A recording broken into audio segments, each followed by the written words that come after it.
Hello, अस्सलाम वालेकुम। कोई कंफर्म कर सकते हैं कि आवाज़ ठीक आ रही है?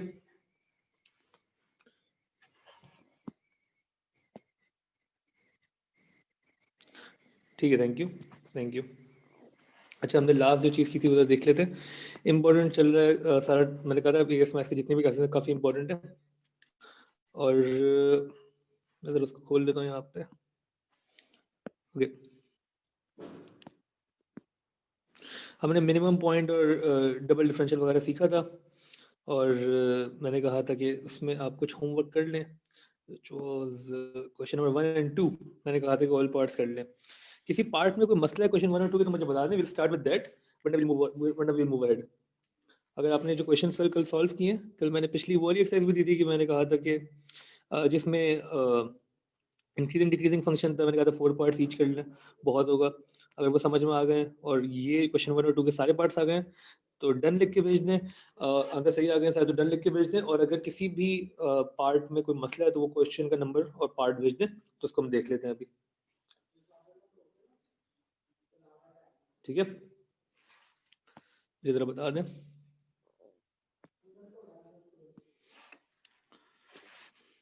ओके, तो बेटा वो अपलोड जो वो उसको देखने पर जाके मुझे बताएं कि क्वेश्चन सारे हो गए तो सही है।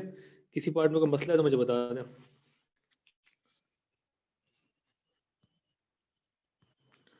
क्वेश्चन जो है वो यहाँ पे अपलोडेड भी हैं। ठीक है, ये हम देख रहे हैं जो मैंने डॉट भेजा है अभी। क्वेश्चन 1 और 2 ऑल पार्ट्स मैंने कहा था कर लिए आप लोगों ने। किसी स्पेसिफिक पार्ट में मसला है तो पूछ लें।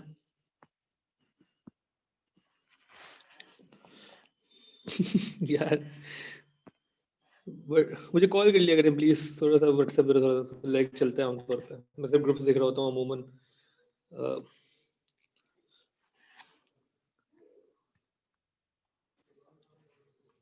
जी, किए हैं आपने, क्वेश्चन नहीं किए, क्या सीन है? मैं इसको question number 1 for example part c, question आपके मोबाइल पे होना चाहिए। मैं इसको यहाँ पे खोल भी देता हूँ ताकि और भी टेंशन ना हो। मोबाइल पे मैंने अभी जो डॉट भेजा है उसको देख लें, वो क्वेश्चन है। तब भी मैं चलो खोल देता हूँ। किसी स्पेसिफिक पार्ट में कोई मसला बेटा पूछ लो। हमने क्या किया था ये लास्ट, जो वो ये किया था कि हमने स्टेशनरी पॉइंट पढ़ा था। हमने कहा था कि स्टेशनरी पॉइंट जो है वो मैक्सिमम या मिनिमम होता है। स्टेशनरी पॉइंट पे dy over dx would always be equal to 0 and to find whether the point is maximum or minimum, ये 2-3 स्टेप फॉलो करने थे। मैंने बताया था कैसे करेंगे। डबल डिफरेंशिएट करना है, x की वैल्यू इनपुट करनी है, देखना है कि पॉजिटिव आ रहा है तो हम बोलेंगे मिनिमम है, नेगेटिव आ रहा है तो हम बोलेंगे मैक्सिमम है। बस इतना था।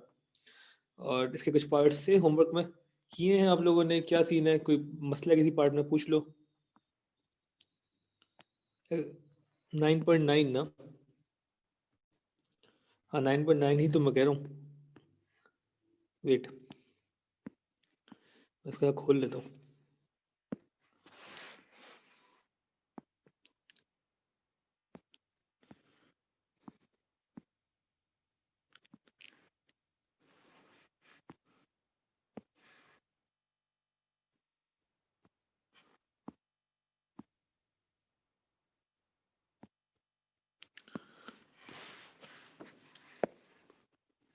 ओके,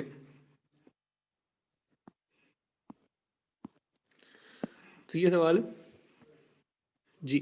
9.9 पार्ट 2 में, हाँ स्केच करना है कर्व, वो छोड़ दें। आप कर्व स्केच करना आपका पार्ट नहीं है, आप कर्व को छोड़ दें।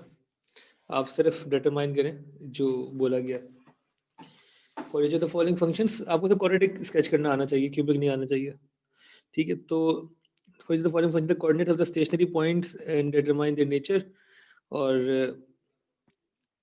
मैं एक क्वेश्चन करके दिखा देता हूँ। मुझे यहाँ पे एक सेंस मिल रही है कि किसी ने कोई काम नहीं किया है। तो ये कोई बात नहीं, ठीक है, आपकी मर्जी है।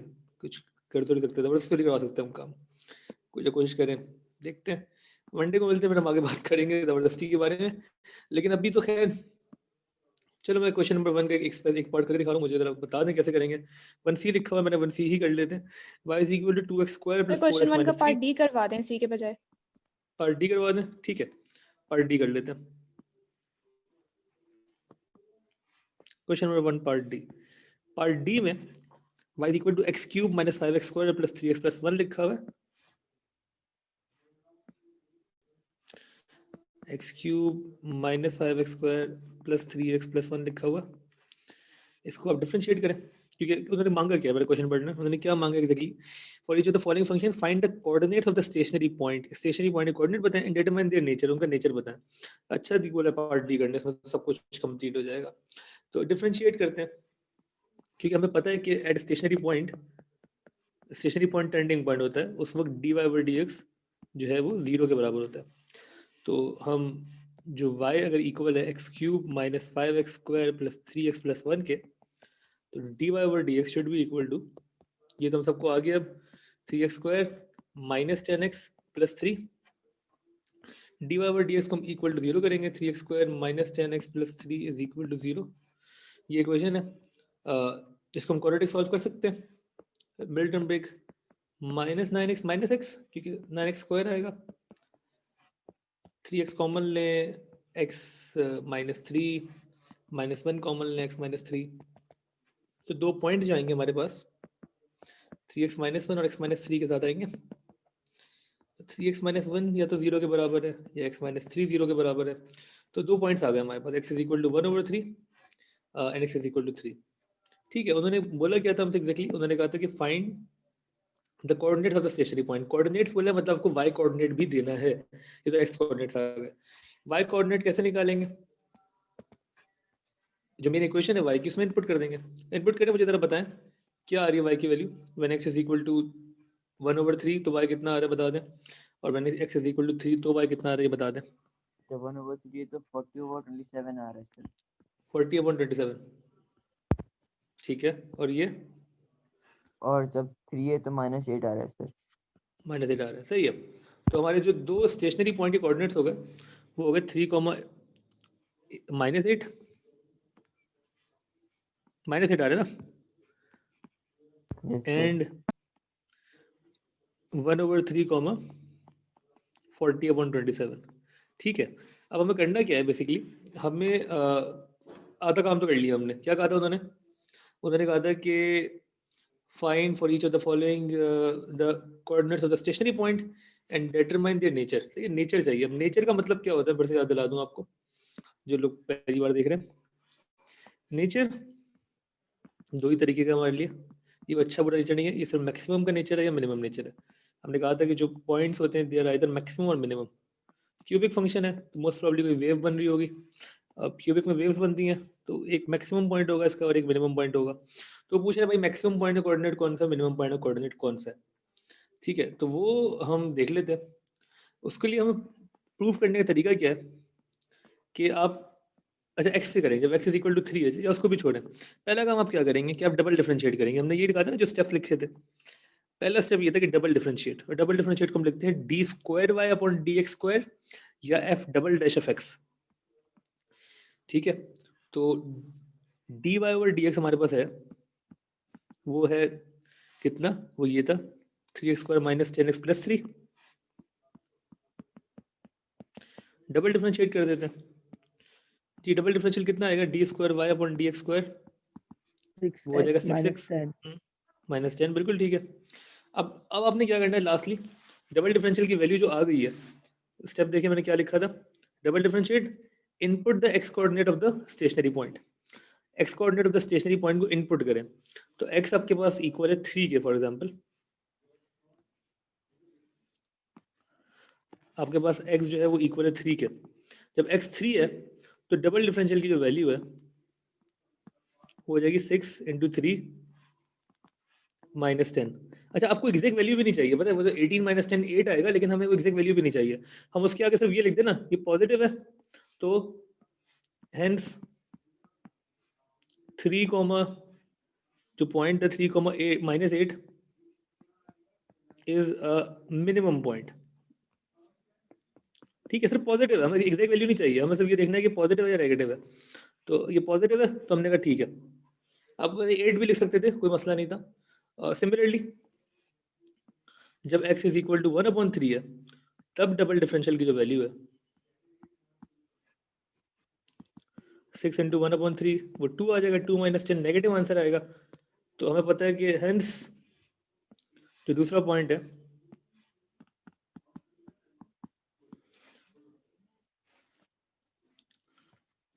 1/3 कॉमा क्या था ये y कोऑर्डिनेट्स का 40/27। This is a maximum point. Double differential अगर सर नेगेटिव, जी जी जी 40/27 को होल नंबर में लिख सकते हैं? होल नंबर हाँ लिख लें, यहाँ मर्जी है, डेसिमल में लिख लें, मर्जी है। सर पीछे एक कोई आंसर होल नंबर में लिखा था, कोई फ्रैक्शन में। हाँ डजंट मैटर, ये फजूल बात है हमारे लिए कि आपको जो जो समझ में आप लिख दें, डेसिमल में लिख दें आप। ये सारी वर्किंग समझ में आई है। क्या किया हमने, पहले स्टेशनरी पॉइंट फाइंड किया, डबल डिफरेंशिएट किया और फिर इनपुट करके देखा मैक्सिमम पॉजिटिव या नेगेटिव। तो ये this is how you will solve this whole question. अच्छा सवाल था ये पार्ट डी, तो क्योंकि इसमें क्यूबिक था। सही है जी। कोई कंफ्यूजन है प्लीज पूछ लें, दोबारा बोलूं, बोल दे मैं दोबारा बताया तो ये समझ में आना चाहिए आपके। ये one of the most Sir? Repeated question है पास पेपर्स में जी। ये ग्रेटर देन 0 और लेस देन 0 किस वजह से आया? नहीं ये क्योंकि हमने लास्ट लेक्चर देखा नहीं है पूरा, लेकिन खैर मैं आपको सिर्फ इतना बता दूं, ये देखें मैंने क्या क्या लिखा हुआ है। अगर डबल डिफरेंशियल की वैल्यू पॉजिटिव है, ग्रेटर देन 0 मतलब पॉजिटिव, ठीक है, तो द आंसर इज मिनिमम, मतलब कि जो एक्स कोऑर्डिनेट है वही मिनिमम पॉइंट है। और अगर डबल डिफरेंशियल की वैल्यू नेगेटिव है तो x coordinate should be a maximum point, ये कह रहे हैं हम। तो हमने डबल डिफरेंशिएट किया, एक्स को इनपुट किया, x3 को इनपुट किया, तो आंसर आता 18 - 10 पॉजिटिव आता, हमने ग्रेटर देन 0 लिख दिया। सही है ना, 8 आता ना आंसर, 8 वुड बी पॉजिटिव, तो वो ग्रेटर देन 0 था। तो हेंस हमने कंक्लूड किया कि भाई ये जो पॉइंट है ना 3, -8 ये एक मिनिमम पॉइंट है। सिमिलरली जब 1/3 हमने इनपुट किया तो हमने देखा भाई कि लेस देन 0 आएगा आंसर, 2 - 10 -8 आता, तो वो नेगेटिव था, इसलिए हमने लेस देन 0 लिखा, और लेस देन 0 इसलिए मैक्सिमम पॉइंट है। Okay sir, thank you. Okay, और किसी को कोई भी मसला प्लीज पूछ लें, नहीं तो एक ओके लिख के भेज दें। इसका हम एक दो और सवाल देख लेते हैं, कोई थोड़ा सा मुश्किल सा देख लें, कोई ये देख लें, 2 का पार्ट एफ देख लें, यही थोड़ा फ्रैक्शन वाला दिख रहा है, एक ये कर लें, अभी कर लेते हैं आपके साथ, जो कि आपको होमवर्क था। कोई बात नहीं, तो हम कर लेते हैं ताकि हमें समझ में आ जाए और हम आगे बढ़ सकें। Question number 2 part F. तो क्या कह रहे हैं, y is equal to 20 + 15x - x²। अच्छा कोई मसला तो पहले पूछ लें चैट में, पिछले सवाल में कोई मसला है तो पूछ लें, फिर हम आगे बढ़ेंगे। नहीं तो ओके लिख के भेज दें, मुझे बता दें आप सुन रहे हैं एटलीस्ट, कोई बात चल रही है। तो रसूल एक्सप्लेन करें। ओके ओके ठीक है। अच्छा मैं ये अज्यूम करके एक्सप्लेन कर रहा था इस केस में एटलीस्ट के हमें आता है, लेकिन चलो ठीक है, मैं I will try to be slow कुछ हद तक, ठीक है। तो सर कितना रह गया चैप्टर ये वाला? कितनी एक्सरसाइज आगे इसमें? आगे तो चल रहा है अभी मैक्सिमम मिनिमम वैल्यू वगैरह पे, और शेप्स वगैरह आ रहे हैं आगे। अभी देखते हैं बेटा, एक मिनट रुक जाओ, सब इजी हो जाओ, सारे सर इजी हो जाओ, 9.13 तक है। ठीक है। सबसे इम्पोर्टेंट ये ना, ये हम देख लें, फिर आगे भी हो जाएगा, ठीक हो गया। ओके हम इसको रिपीट कर रहे हैं।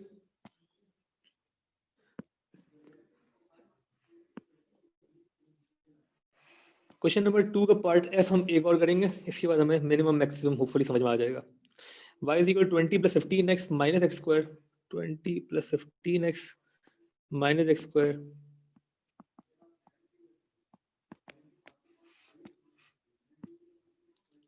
और -x³ / 3, ये क्वेश्चन है, ठीक है। वही करना है कि आपने इसके स्टेशनरी पॉइंट्स फाइंड करने हैं और उनका नेचर बताना है। तो first will start with differentiating, क्यों हमें पता है कि at stationary point dy/dx should be equal to 0, ये हमने लास्ट क्लास में देखा था, हमें समझ में आ गया। अभी लास्ट क्वेश्चन भी इस तरीके से किया कि हमें पता है कि स्टेशनरी पॉइंट पे dy/dx की वैल्यू 0 होती है, ठीक हो गया।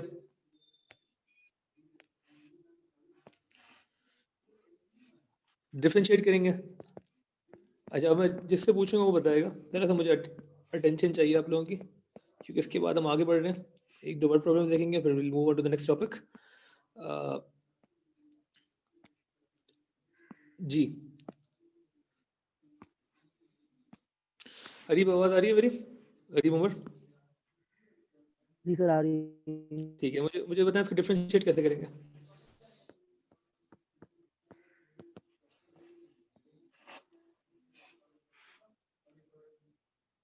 सर मुझे होगा आपकी आवाज नहीं आ रही। Minus three x upon 3 power 2, अच्छा, फिर इसको कर रहे हो माइनस पहले तुम? 2x हो। इसको मैं अच्छा, बोल रहा हूँ सर -3 नहीं, वन बाय वन करो। 20 का डिफरेंशियल क्या होगा? 20 का 0 होगा 0 होगा, बिल्कुल ठीक है। इसका क्या होगा? सर, 15 होगा। बिल्कुल ठीक है। इसका फिर उसका -2x होगा, -2x, ठीक है। फिर -3x divide by 3 power 2। 15 - 2x -3 नीचे आ जाएगा। x की पावर हाँ जो है 2 रह जाएगी, और अपॉन हाँ 3 3। रहेगा। बिल्कुल ठीक है। तो इसको जरा और सिंप्लीफाई कर लेते हैं। 15 - 2x, 3 और 3 खत्म हो जाएंगे, -x²। कोई मसला?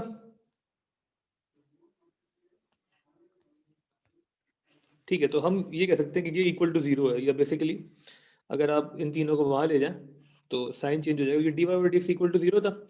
तो x² + 2x -15 would be equal to 0। जी, नेक्स्ट जो है वो अब्दुल्ला तारिक, आपको आवाज आ रही है मेरी?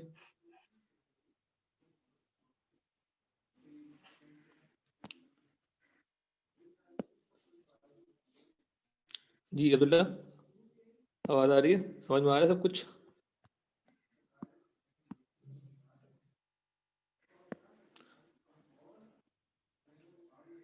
देखो ये ना, मुझे जवाब चाहिए बेटा, मुझे इस वक्त। अरिशबा, आवाज आ रही है आपको?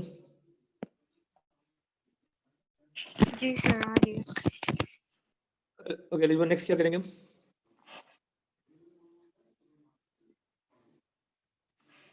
हमने इसको डिफरेंशिएट कर दिया, इक्वल टू 0 कर दिया dy/dx को। अब क्या करें?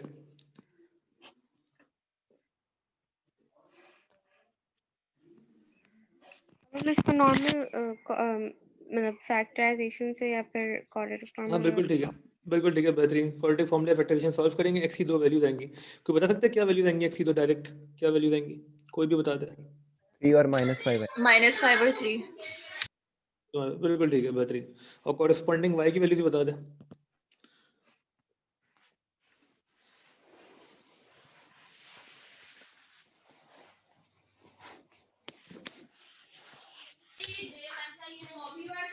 सर 47 -115/3। ओके ठीक है, बिल्कुल ठीक है। तो अब हमें क्या करना है? अब आगे की कहानी कोई और बताएगा।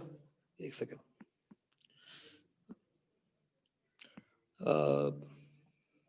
अब्दुल्ला, तुम्हारा मैसेज आ रहा है, क्या फायदा? क्या कर रहे हो? खैर, मुझे ये बताएं कि हाँ अब्दुल्ला, तुम्हें बता दो। अब आगे ना, मुझे बताओ क्या करेंगे आगे। जी, dy/dx है हमारे पास। अब क्या करेंगे? दो स्टेशनरी पॉइंट्स भी आ गए हैं। एक पॉइंट है 3,47, दूसरा पॉइंट है -5, -115/3। क्या करेंगे आगे? नेचर फाइंड करना है। हमने ये डिसाइड किया कि नेचर जो है वो दो ही तरीके का हो सकता है, मैक्सिमम या मिनिमम। कैसे फाइंड करेंगे मैक्सिमम और मिनिमम? सर वो चैट पे आंसर कर रहे हैं। अच्छा, तो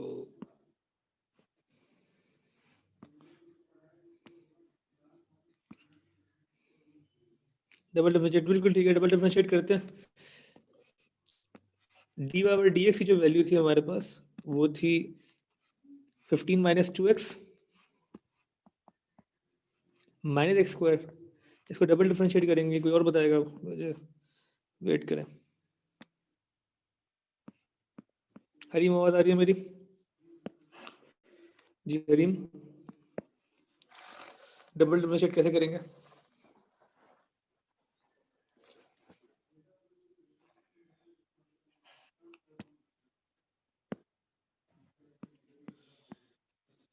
करीम, ओके,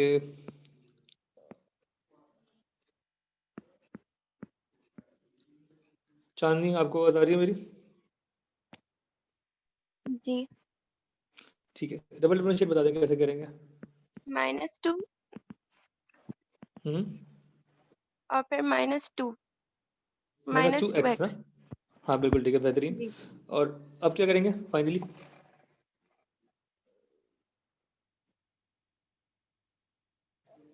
हमें डबल डिफरेंशियल मिल गया, हमें नेचर चाहिए ना, मैक्सिमम और मिनिमम, कैसे फाइंड करेंगे?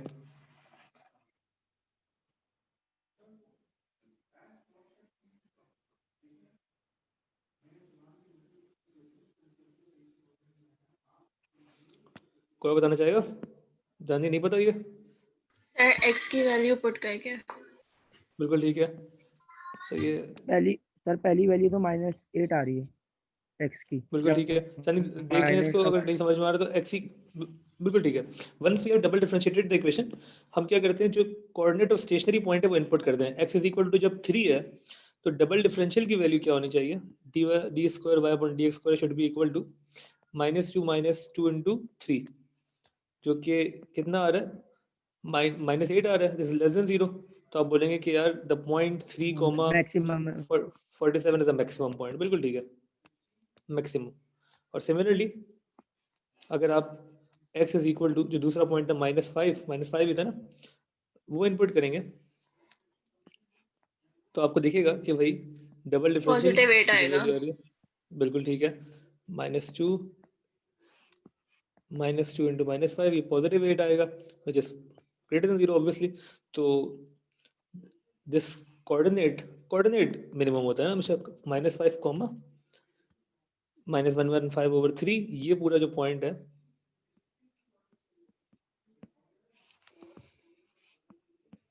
Is minimum. पॉजिटिव है तो मिनिमम, नेगेटिव है तो मैक्सिमम। सबके समझ में आ गई ये बात? थोड़ा सा हमने कलेक्टिवली सॉल्व किया ये।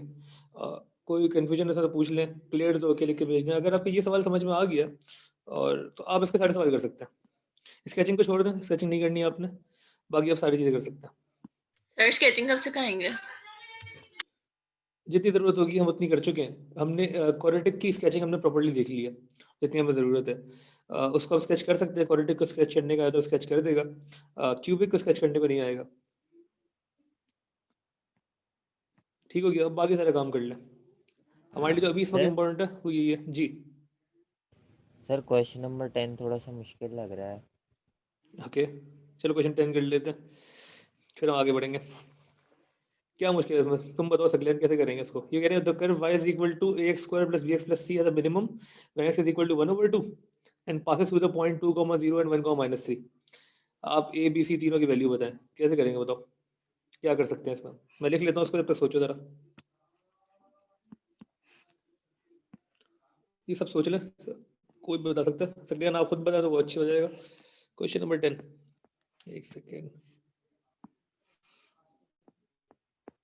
ठीक है, तो मैं इसकी जो डाटा गिवन है वो लिख लेता हूँ, फिर आप लोगों ने बताना है इसको सॉल्व कैसे करेंगे। डूएबल है यूजिंग व्हाट यू नो, कोई नई चीज नहीं है इसमें। y is equal to ax square plus bx plus c, ये क्वेश्चन है। एज अ मिनिमम ये कह रहे हैं x इज इक्वल टू 1/2 पे मिनिमम पॉइंट है, ये इन्होंने बता दिया। और इन्होंने कहा कि it passes through the point, तो 2 पॉइंट दे दिए आपको, 2, 0 एंड 1, -3। इसका सिंपली क्या मतलब है इन 2 पॉइंट का, कि जब x 2 के बराबर है तो y 0 के बराबर है, और सिमिलरली जब x 1 के बराबर है तो y -3 के बराबर है। ठीक है, ये 2 पॉइंट का मतलब ये है ना, जब x is equal to 1 y is equal to -3। ठीक है, x is equal to 2 y is equal to 0। ये पॉइंट ये बता रहे हैं। और उन्होंने आपको एक चीज ये भी बता दी है कि at the minimum point of the curve x is equal to half. ठीक है, मांगा क्या उन्होंने? a b और c, a b c तीनों अननोन है जी। सर को समझ में आया कैसे करेंगे? डेरिवेट कर सकते हैं? हाँ कर सकते हैं, एबीसी की फॉर्म में आएगा लेकिन आंसर पर। मतलब उसको हमारे डेरिवेट यूज करने से पहले डेरिवेट तो करना पड़ेगा, डिफरेंशिएट हमें करना होगा।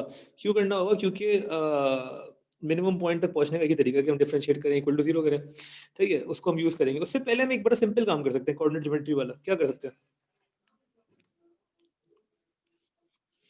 पहले x और y की पहली वैल्यूज पुट करके हाँ इनपुट कर देना, बिल्कुल बिल्कुल ठीक है, कुछ चीज़ें आसान हो जाएंगी। तो 2,0 को इनपुट कर दें, आप इनपुट करें 2,0, तो क्या होगा, y is equal to ax² plus bx plus c है ना, तो ये हो जाएगा 0 is equal to a into 2 का स्क्वायर प्लस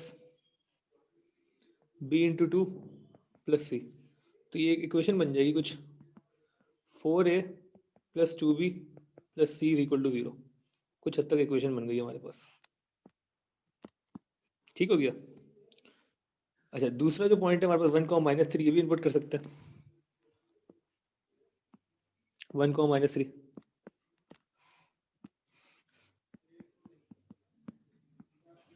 इसको जब इनपुट करेंगे तो y जो था equal to ax² plus bx plus c, ये इक्वल हो जाएगा -3 इक्वल टू a इंटू 1 का square plus b into 1 plus c। तो दूसरी इक्वेशन आ गई हमारे पास कि -3 is equal to a plus b plus c, दूसरी इक्वेशन आ गई। ठीक है, 2 इक्वेशन है, 3 अननोन है, तो मसला है अभी जरा सा। अब बताएं क्या करें, और ये तुमने इनपुट कर दिया। सर इसको वो जैसे साइमल्टेनियसली वो करते हैं ना, क्या कहते हैं उसको, एलिमिनेशन मेथड, उससे कर सकते हैं? एलिमिनेशन मेथड से कर सकते, नॉट एग्जैक्टली, मतलब ये ना कि अननोन जो है वो हमारे पास 3 है, इक्वेशन 2 है। अगर 2 अननोन होते, 2 इक्वेशन होती, फिर तो सॉल्व हो जाता साइमल्टेनियसली। सर सी सी सर सर, तीसरी वो इक्वेशन चाहिए अभी। उसको सर, डेरिवेट करके हम लोग मिनिमम को- पॉइंट का y निकालेंगे। ठीक है, सर दोनों ठीक का है। ना सी को हम लोग को ना सब्जेक्ट बना देते हैं, 4 है जो भी होगा, तो सर ए की टर्म्स के अंदर हम बी लेकर आ जाएंगे। नहीं फिर भी वही रहेगा, 2 इक्वेशन 3 अननोन सॉल्व नहीं कर सकते आप, 2 इक्वेशन 3 अननोन सॉल्व नहीं हो सकता। आप सी को सब्जेक्ट बनाएंगे, यहाँ भी बना दें, तो फिर एक इक्वेशन 2 अननोन आ जाएंगे ए और बी की फॉर्म में। बात समझ में आ रही है? उससे पहले हम ये करें ना, जो हमें एक्स्ट्रा इन्फॉर्मेशन गिवन है क्वेश्चन में, उसको यूज करें ना। x is equal to 1/2 minimum point है, क्या मतलब है, डिफरेंशिएट करें, differential should be equal to 0 ना। तो y जब इक्वल है ax² plus bx plus c के, dy/dx किसके इक्वल होगा? हमें a b c की वैल्यू तो नहीं मिल सकी, 2ax ठीक है, b 2ax प्लस b, और 2ax plus b should be equal to 0, है ना? कोई मसला यहाँ तक? No sir. ठीक है। अच्छा फिर हमें ये पता है कि उसने बोले dy/dx जब 0 है, जब मिनिमम पॉइंट है, तो x is equal to half है, मतलब कि x हाफ है तब ये 0 है, तो x की जगह हम हाफ लिख सकते हैं, 2a into half should be equal to 0। Sir ये बात समझ नहीं आई। नहीं x, उन्होंने बोला था ना कि x is equal to half is the minimum point, question में गिवन है। मिनिमम पॉइंट का मतलब है dy/dx इक्वल टू 0, हमने कर लिया dy/dx इक्वल टू 0, और उसमें x equal to half input कर रहे हैं, x की जगह हाफ लिख रहे हैं। समझ में आ रही है बात? उन्होंने कहा था कि मिनिमम पॉइंट है, मिनिमम पॉइंट का मतलब था dy/dx 0 के इक्वल होगा, तो हमने इसको डिफरेंशिएट किया 2ax प्लस b। सर तो x की जगह 1/2 में लिखा। तो वो क्वेश्चन में गिवन है ना, क्वेश्चन पढ़े, क्वेश्चन में क्या गिवन है, उसने बोला है ना as a minimum when x is equal to 1/2, question में गिवन है।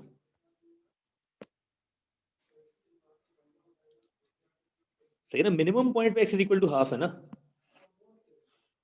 मतलब मिनिमम समझ स्टेशनरी पॉइंट पे x is equal to half है। वैसे भी क्वाड्रेटिक इक्वेशन है, तो एक ही पॉइंट हो सकता है, मिनिमम होगा मैक्सिमम होगा, ठीक है। तो उन्होंने बोला हुआ कि जो स्टेशनरी पॉइंट है which is a minimum point, उस पे x is equal to half है, तो स्टेशनरी पॉइंट की इक्वेशन बनाई हमने, x की जगह हाफ लिख दिया। कोई गलत किया? कोई मसला इस चीज में? सर मिनिमम 0 होता है ऑलरेडी।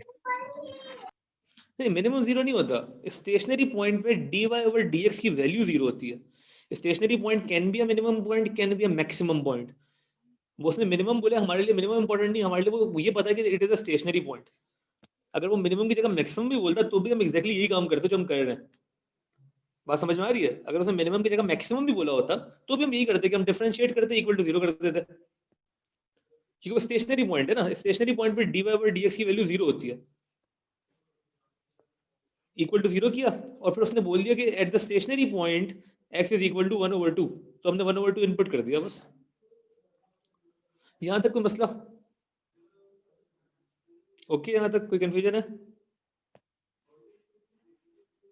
ठीक है, उसके बाद हम क्या करेंगे कि 2/2 खत्म हो जाएगा, ये बचेगा a plus b is equal to 0।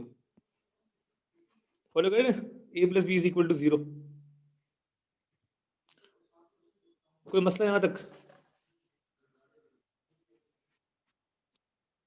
Okay, मैं चैट बॉक्स में देख लेता हूँ, कुछ मसले शायद चैट बॉक्स में आ रहे हो। वीडियो ऑन है दानियल, कोई बात नहीं जी, पूरी साइज करनी है। एक बार दोबारा रिपीट ओके, यार ऑडियो बंद कर लो। ओके, फिर से रिपीट कर रहा हूँ हमने क्या किया इस क्वेश्चन में। हमें 3 चीजें पता है इस क्वेश्चन में। क्या 3 चीजें पता है, बता देता हूँ आपको। ओके, तो इस क्वेश्चन ने हमें क्या क्या कहा था, जरा देखें इसको। हमें ये पता है कि कर्व के 2 पॉइंट्स पता है हमें, 2,0 और 1,-3। तो हमने ये दोनों पॉइंट इनपुट किए पहले। तो जब x 2 है तो y 0 है, x 2 है तो y 0 है, और x जो है जब 1 है तो y -3 है। इसको इनपुट किया, 2 इक्वेशन बना ली, x की जगह 2 लिखा, y की जगह 0 लिखा, इक्वेशन बन गई एक। सिमिलरली x की जगह 1 लिखा, y की जगह -3 लिखा, एक और इक्वेशन बन गई। ठीक हो गया?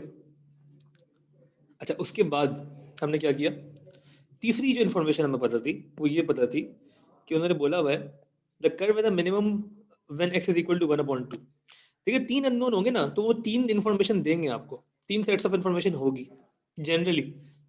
2 अननोन होंगे तो 2 सेट्स ऑफ इन्फॉर्मेशन होंगी।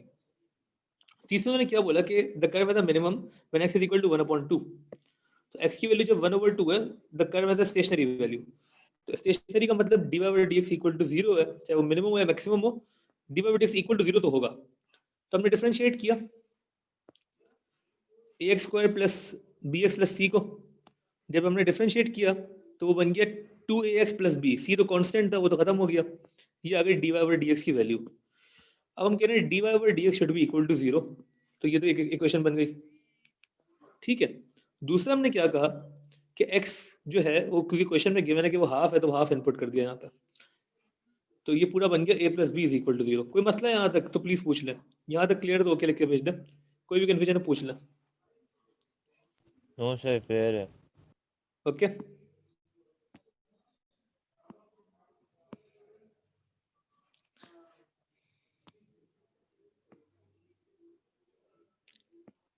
जी जी जी बिल्कुल, x equal to half is the stationary point, बिल्कुल ठीक है। अच्छा, उसके बाद अब क्या करेंगे, अब सोचने वाला काम है ना। अब ये इसके बाद आपकी मैथमेटिकल स्किल्स है, इसके आगे डिफरेंशिएशन खत्म हो गई है। अब you have 3 equations and 3 unknowns. आपको पता है कि a plus b is equal to 0, तो आप इस इक्वेशन में a plus b is equal to 0 input कर सकते हैं। -3 is equal to a plus b plus c लिखा हुआ है ना, तो a प्लस बी की जगह आप लिखते हैं 0, 0 प्लस c, तो c की वैल्यू आ जाएगी -3 डायरेक्टली। ये बात समझ में आई? c की वैल्यू आ गई डायरेक्ट -3, क्योंकि a plus b equal to 0 तो मैंने इसमें इनपुट कर दिया। ये आपकी मैथमेटिकल स्किल्स चल रही हैं, अब खत्म हो गई डिफरेंशिएशन। उसके बाद दूसरा काम क्या कि अब जब c आ गया, अब चीज़ आसान हो गई। अब एक नोन है, सही है ना, नोन आ गया, क्यों बाकी 2 अननोन मिल जाएंगे। कैसे मिलेंगे? ये जो इक्वेशन थी 0 is equal to 4a plus 2b plus c, इसकी जगह आप लिखते हैं 0 is equal to 4a plus 2b -3, क्योंकि c की वैल्यू -3 है। ठीक है, अब आपके पास एक इक्वेशन ये है, इसमें 2 अननोन है, एक और इक्वेशन है जिसमें 2 अननोन है। इन दोनों को साइमल्टेनियस सॉल्व करें, a और b की वैल्यू निकाल लें, बाकी काम हो जाएगा। ये किसी ने कर लिया तो मुझे डायरेक्ट वैल्यूज बता दें a और b की, और a और b कितना आ रहा है बता दें। इसमें a is equal to -b substitute कर दें, यहाँ रखें, आ जाएगी वैल्यू जी। a आ रहा है 1.5, ओके, b आ रहा है और b -1.5 और c इक्वल्स टू -3। ठीक है, c तो हमने लिख दिया -3, बिल्कुल ठीक है, बेहतरीन। कैसे किया हमने इसको यूज किया, a plus b equal to 0 था तो उसको उठा के यहाँ रख दिया, a प्लस बी की जगह हमने 0 कर दिया ताकि c की वैल्यू डायरेक्ट आ गई -3। ठीक है, ये मैथ्स चल रही है, फिर से बता रहा हूँ, ये डिफरेंशिएशन खत्म हो गई है 3 इक्वेशन के बाद। उसके बाद आपने साइमल्टेनियस इक्वेशन सॉल्व किए सिंपली और आंसर्स निकाले। क्लियर है ये चीज? सर तो हमने पूछ लें किन दो जी इक्वेशन को साइमल्टेनियसली जी। सॉल्व किया? किन दो को किया हमने? इन दो को किया, एक इसको और एक इसको, इन दो को, इसको और इसको, क्योंकि ये दो है ना जिसमें ए और बी अननोन है। आप चाहते तो नहीं, आप इन्हीं दो को करेंगे, ऑब्वियसली इन्हीं दो को करेंगे, वरना ये तो वही बन जाएगी ये वाली। करके देख ले, सेम आंसर आएंगे आपके भी। जी कोई कुछ पूछ रहा? सर थोड़ा सा जूम इन करें। एक सेकंड, कहाँ किस साइड पे? शुरू में यहाँ पे? जी ओके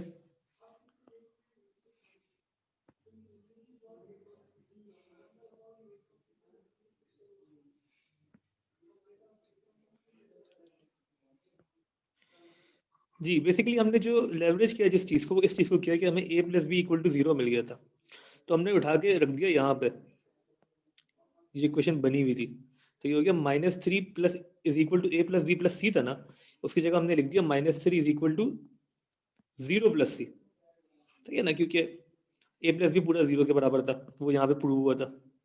c की वैल्यू डायरेक्ट आ गई -3। जब c मिल गया हमें तो बाकी चीजें भी हो जाएंगी, क्योंकि एक भी वैल्यू मिल गई ना फिर चीजें आसान हो जाती है। c मिल गया तो आपने सिंपली क्या किया कि जो ये वाली इक्वेशन थी इसमें c को इनपुट कर दिया, तो ये बन गई 0 is equal to 4a plus 2b plus c की जगह 0 is equal to 4a plus 2b minus 3। अब इस इक्वेशन में सिर्फ दो अननोन है और एक और इक्वेशन आपके पास ऑलरेडी अवेलेबल है जिसमें दो अननोन है, a और b। यहाँ भी अननोन है a और b, इन दोनों को साइमल्टेनियस सॉल्व करें और आपको a और b की वैल्यूज मिल जाएंगी। ये आपको आता है। क्लियर है ना? तो ओके लिख के भेज दें, किसी भी पार्ट में कोई मसला है तो पूछ ले।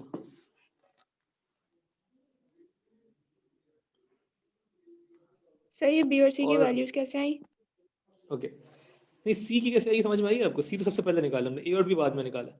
सी कैसे निकाला? जी अच्छा, ये तीन इक्वेशन कैसे आई समझ में आ गया कि पहली इक्वेशन कैसे आई, जी दूसरी सर, कैसे जी आई सर, और ये जी तीसरी इक्वेशन जो आई थी ना, ये हमारी थर्ड इक्वेशन थी। ओके, तो हमने थर्ड इक्वेशन को यूज किया। थर्ड इक्वेशन ने जिंदगी हमारी थोड़ी आसान कर दी। उसने बोला भाई ए और बी को ऐड करें तो 0 आना चाहिए। फिर हमें याद आया, अच्छा ए प्लस बी कहीं और भी लिखा हुआ था, यहाँ लिखा हुआ था। ए प्लस बी की जगह हमने डायरेक्ट लिख दिया 0 प्लस सी। सी की वैल्यू कितनी आ गई? -3। ठीक है ना, वो मैंने यहाँ पे भी किया हुआ है। जी ए प्लस बी की जगह 0 लिखा, सी की वैल्यू आ गई -3। जैसे ही मुझे एक भी वैल्यू मिल जाए ना, चीजें आसान हो जाती है। सी की वैल्यू मिल गई, उसके बाद मैंने क्या किया कि मैंने जो इक्वेशन थी ये वाली लंबी वाली, नहीं ये वाली नहीं, इसमें तो मैंने यूज किया ना ये वाली, इसमें सी को इनपुट कर दिया। तो ये थी 0 is equal to 4a plus 2b plus सी। मैंने लिखा 0 is equal to 4a plus 2b minus 3, सी की जगह -3 लिख दिया। तो अब मेरे पास एक ये इक्वेशन है जिसमें दो अननोन है a और b, एक और इक्वेशन अवेलेबल है जिसमें दो अननोन है a और b। फिर मैंने इन दोनों इक्वेशन को, ये समझ लो मेरी फोर्थ इक्वेशन बन गई ना सी इनपुट करने के बाद, तो इन दोनों इक्वेशन को मैंने साइमल्टेनियस सॉल्व किया तो मुझे a और b की वैल्यू मिल गई। दो इक्वेशन दो अननोन साइमल्टेनियस सॉल्व हो सकता है, दो इक्वेशन तीन अननोन साइमल्टेनियस सॉल्व नहीं हो सकता। ठीक है, क्लियर है? जी ओके, किसी को कंफ्यूजन है पूछ लें, नहीं तो ओके लिख के भेज दें। और कोई मुझे अगर 9.10 की एक पिक्चर भेज दे ग्रुप पे तो बहुत मेहरबानी होगी।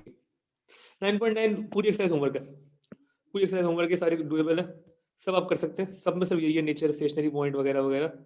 कहीं थोड़ी बहुत मैथ लग जाएगी वर्ड प्रॉब्लम के लिहाज से, जैसे क्वेश्चन 10 में लगी है, काम वही है सारा, पूरी एक्सरसाइज होमवर्क है।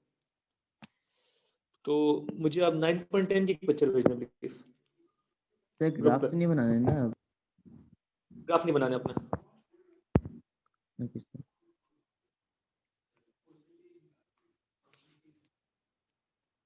सर मैं एक बात बताएं, जी पूछे। ये डबल डिफरेंशिएशन की एप्लीकेशन क्या है?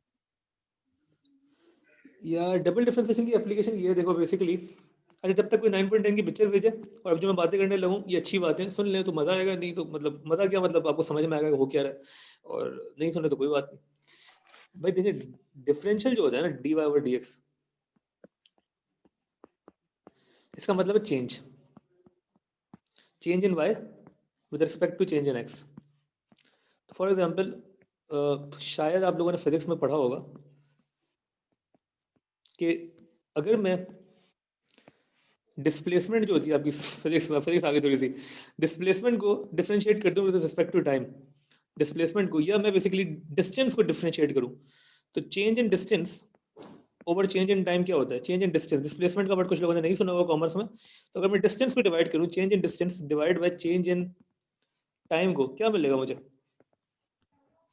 क्या मिलेगा? स्पीड मिलेगी। तो Speed कि मैं ये मिलेगी। कह सकता हूँ, बिल्कुल ठीक है, तो मेरा ये कंक्लूजन होगा कि स्पीड ना इज द डिफरेंशियल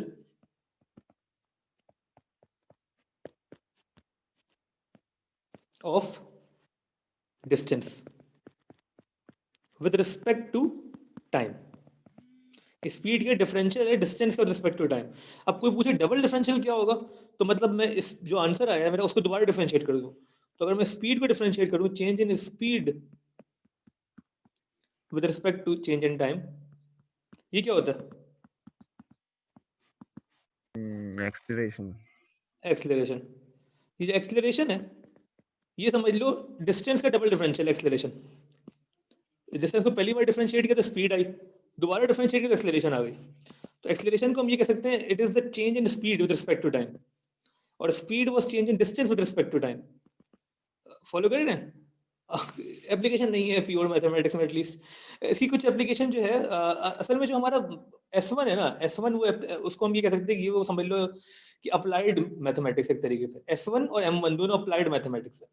P1 और P3 जो हम पढ़ते हैं वो प्योर मैथमेटिक्स होती है, उसमें वी डोंट रियली केयर ये यूज कहाँ हो रही है, सिवाय A2 की कुछ चीजों के जो कि बड़ी क्लियरली क्वेश्चन बता देता है कि यूज कहाँ कहाँ होती है। जो M1 और S1 है ना, वो जब उसके आप क्वेश्चंस देखेंगे तो आपको समझ में आएगा दिस इज अप्लाइड मैथमेटिक्स। तो ये सारी चीजें आपको मैकेनिक्स में यूज होंगी M1 में। फिर आपको समझ में एक्सीलरेशन को आएगा। वो करेंगे इंटीग्रेट तो वही आएगी स्पीड वापस ना। हाँ, ये आप कह सकते हैं एक्सीलरेशन को इंटीग्रेट करेंगे तो स्पीड आएगी, स्पीड को इंटीग्रेट करेंगे तो डिस्टेंस आ जाएगा। ठीक है, तो ये सारी साइड की बातें हो गई। और इसकी एप्लीकेशन बेसिकली ये है, किसी भी चीज का डिफरेंशियल जो होता है ना, किसी भी चीज का डिफरेंशियल जो होता है, डिफरेंशियल जो होता है वो क्या देता है आपको? डिफरेंशियल का एक दूसरा वर्ड क्या होगा? Change. Change with respect to something, with respect to something, किसी के रिस्पेक्ट से कोई चेंज। तो अगर हम कर रहे थे dy ओवर dx, तो we are saying change in y with respect to change in x। अगर मैं बोलूं ds ओवर dt, तो बोलूंगा चेंज इन डिस्टेंस या displacement upon change in time. तो हम ये देख रहे थे कि किस with respect to one parameter दूसरा पैरामीटर कैसे चेंज हो रहा है। ये डबल डिफरेंशियल, उसको दोबारा अगर डिफरेंशियल, तो ये चेंज किस रेट से चेंज हो रहा है, स्पीड किस रेट से चेंज हो रही है, वो एक्सीलरेशन आ जाएगी। ठीक है, तो हम कह सकते हैं कि डिस्टेंस का डिफरेंशियल जो है स्पीड है, और डिस्टेंस का डबल डिफरेंशियल जो है एक्सीलरेशन है। ठीक है, तो सर अगर मैं सर dy अपॉन dx लिखता हूँ तो उसमें y डिपेंडेंट है x पे, और x चेंज होगा तो y चेंज होगा, यानी यही ना? एग्जैक्टली। और हम x चेंज में लाते हैं ना, और y में चेंज आएगा। हाँ बिल्कुल, डेफिनेटली अगर हम टाइम हाँ। चेंज करेंगे तो स्पीड में कोई चेंज आना चाहिए जी। अच्छा सर एक क्वेश्चन है जी जी। सर, प्रैक्टिकल लाइफ में कौन सी मैथ्स यूज होती है? ये डिपेंड्स, बहुत अच्छा सवाल है, बहुत अच्छा सवाल है। देखिए, अगर आपको एक जेनेरिक जॉब करनी है तो हम जितनी बातें कर रहे हैं कोई भी यूज नहीं होगी तुम्हारी, क्लियरली। अदर देन स्टैट्स काफी यूज होगी। S1 जो पढ़ोगे ना तुम लोग इंशाल्लाह, S1 का दौर है, स्टैट्स का दौर है। मैं तो आप लोगों को रिकमेंड करूंगा S2 भी पढ़े आगे जाके। दौर इस सेंस में कि दुनिया मूव कर रही है डाटा की तरफ। Data science is the new hot field, जिसमें सिर्फ और सिर्फ जो स्टैट्स यूज होती है, मैकेनिक्स से कोई ताल्लुक नहीं है इसका। स्टैटिस्टिक्स का दौर है। वो आप देखें तो अगर आप गूगल करें कि highest paid jobs in the 21st century जो इस वक्त हैं, तो हमने कहीं ना कहीं आपको डेटा साइंटिस्ट दिखेंगे, और डेफिनेटली दिखेंगे। अभी जो मैं रिसेंट देखा तो वो नंबर 1 या नंबर 2 पे था। स्टैट्स में अगर आप कुछ चीज है और आपने आगे जाके कंप्यूटर साइंस भी थोड़ी बहुत पढ़ी है, क्योंकि ऑब्वियसली ये सब टेक्नोलॉजी से रिलेटेड है, तो आप इससे एक लिंक बना सकते हैं। ये अप्लाइड मैथमेटिक्स जो है काफी यूज होगी अगर गिवन कि you are going into the field. If you are doing a generic job, कोई यूज नहीं होगा। मतलब कि 95% of you would never use whatever we are studying. ठीक है, only 5% of the people will go ahead, उसमें research में जाएंगे और वो उसमें कुछ करने का सोचेंगे और इंशाल्लाह कुछ कर लेंगे, उनको यूज करेंगे। Majority of you sadly won't be using it. अल्लाह करे कि आप यूज करें, आपको शौक हो आगे। स्टैट्स बहुत यूज होगी, स्टैट्स, और ये इसके साथ डिफरेंट सॉफ्टवेयर यूज करेंगे आप, जो कि यूज होगी। आजकल नए सॉफ्टवेयर आ गए मार्केट में जो कि दुनिया, आप अगर देखें ना किसी भी कंपनी की जो रिसेंट जॉब पोस्टिंग्स है ना, उनमें कहीं ना कहीं डेटा का वर्ड जरूर दिखेगा आपको, मतलब डेटा का दौर है। मैं हर किसी को रिकमेंड करता हूँ कि थोड़ा बहुत जिसका सीएस का शौक है वो कंप्यूटर साइंस जरूर पढ़े।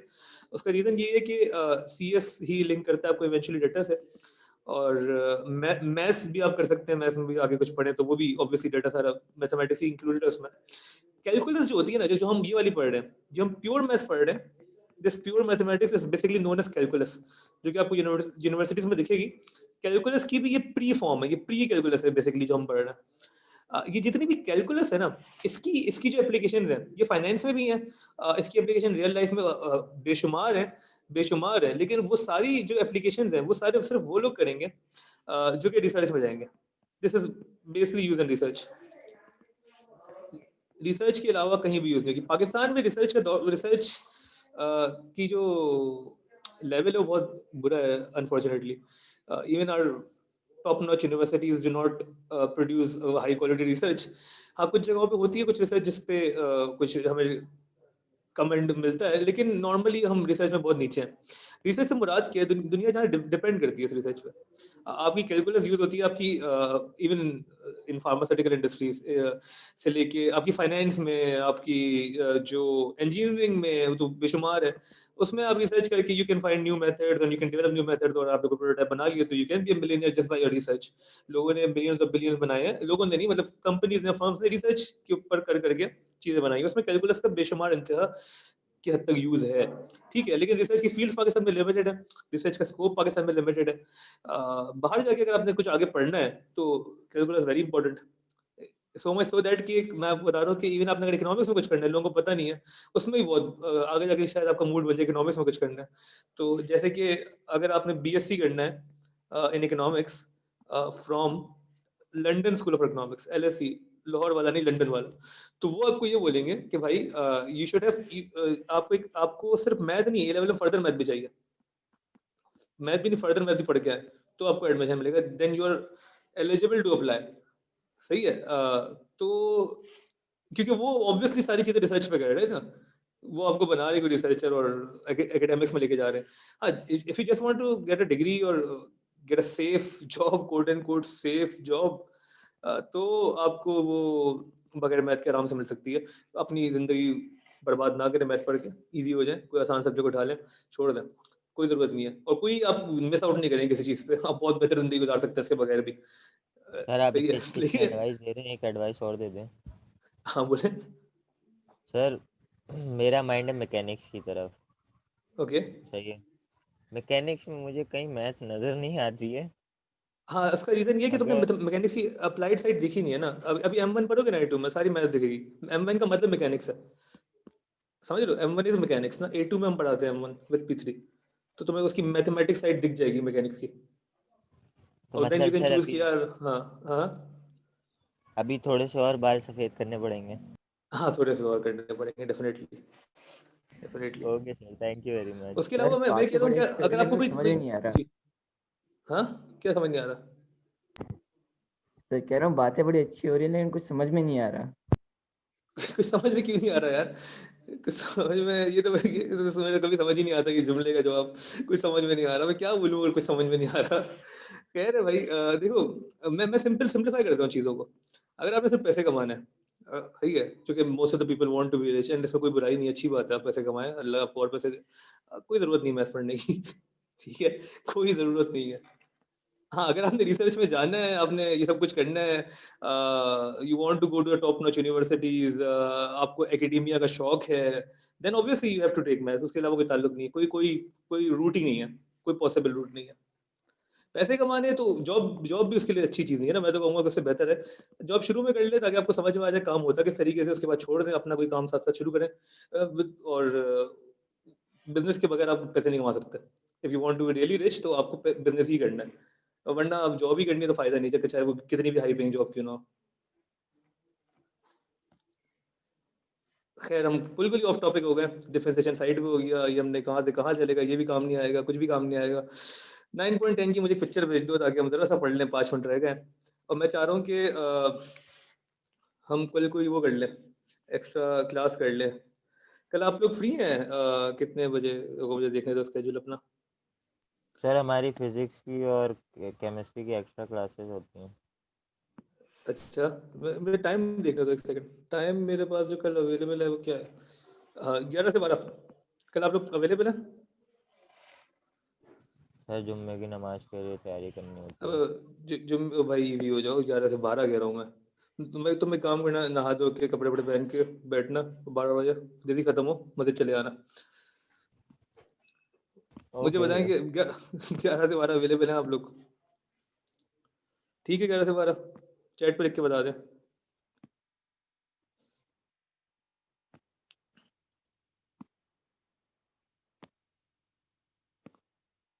ठीक है, किसी का नो नहीं आ रहा अभी तक, तो यस ही है ना? तो अभी हम कर रहे हैं पहली क्लास। नहीं सर, मेरी क्लास है। कौन सी क्लास है भाई? मैं और कुछ यहाँ पे से कुछ बच्चे ना सर आतिफ से पढ़ते हैं, तो हम लोग की 11 से 12 होती हैं। केमिस्ट्री कौन सी अब्दुल्ला? केमिस्ट्री की क्लास है, बाकी लोगों की नहीं है?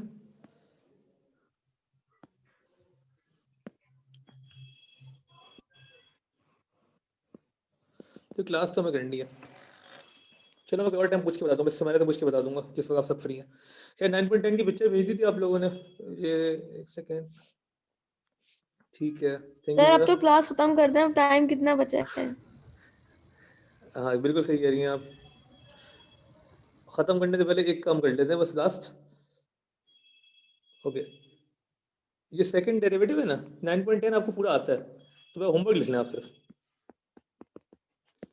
एक्सरसाइज 9.9 एंड एक्सरसाइज 9.10 9.10 बेसिकली, ये दोनों आपने करनी है। ये आप दोनों डुएबल है, दोनों में डबल डिफरेंशियल है, दोनों आपको आता है, कोई नई चीज़ नहीं है, ये आप सब कुछ कर सकते हैं। ये होमवर्क है। और अभी 2 मिनट है ना हमारे पास, तो एक काम करते हैं कि हम इस 2 मिनट को इस्तेमाल करेंगे किस तरीके से कि हम जो है क्लासरूम पे जाएंगे और हम ASMS में जाएंगे। नहीं, ASMS अपनी वाली जो हमने बनाई थी वो कहाँ है? A2 में से लिखना, जो ये वाली बनाई थी ना आखिरी हमने। ठीक है, इसमें हम यहाँ जाएंगे और इसमें हम ऐड करेंगे एक असाइनमेंट है जो कि आप लोगों का है, विच इज एक्सरसाइज 9.9। पॉइंट का है यार इसमें, ये 9.9 एंड, अरे यार बहुत ही हैंग कर रहा है आज। Okay, A and D and okay 9.10। ठीक है, आपको नोटिफिकेशन मिल जाएगी फौरन। ये दोनों आपने एक्सरसाइज करनी है और इसकी सबमिशन डेडलाइन है कल रात तक 12 बजे तक। ये आपने करके भेजनी, PDF फॉर्म में अपलोड करनी है यहीं पे। दोनों पूरी करनी है?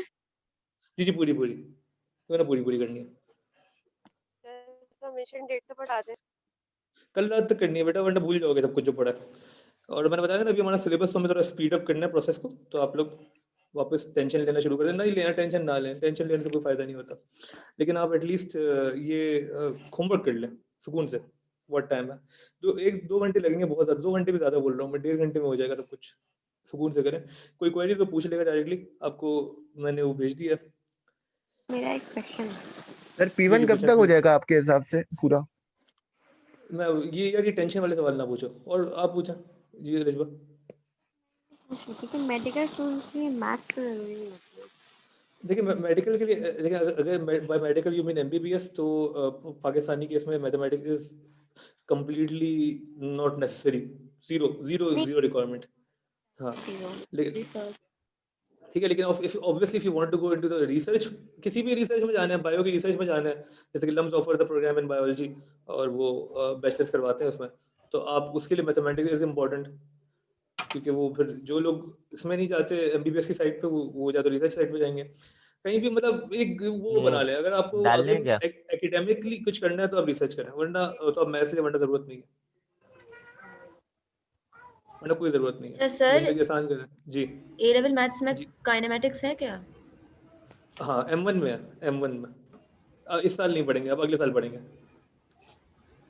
नहीं मतलब है तो ना। हाँ ऑब्वियसली है। सर ये असाइनमेंट की डेडलाइन थोड़ी सी और नहीं कल तक कर लें प्लीज, हो जाएगा, कोई टेंशन ना लें, हो जाएगा इंशाल्लाह। क्वेश्चंस करें जो मसले मुझसे पूछेगा, ठीक है? फिर हम क्लास को खत्म कर रहे हैं। थैंक यू, अल्लाह हाफिज़।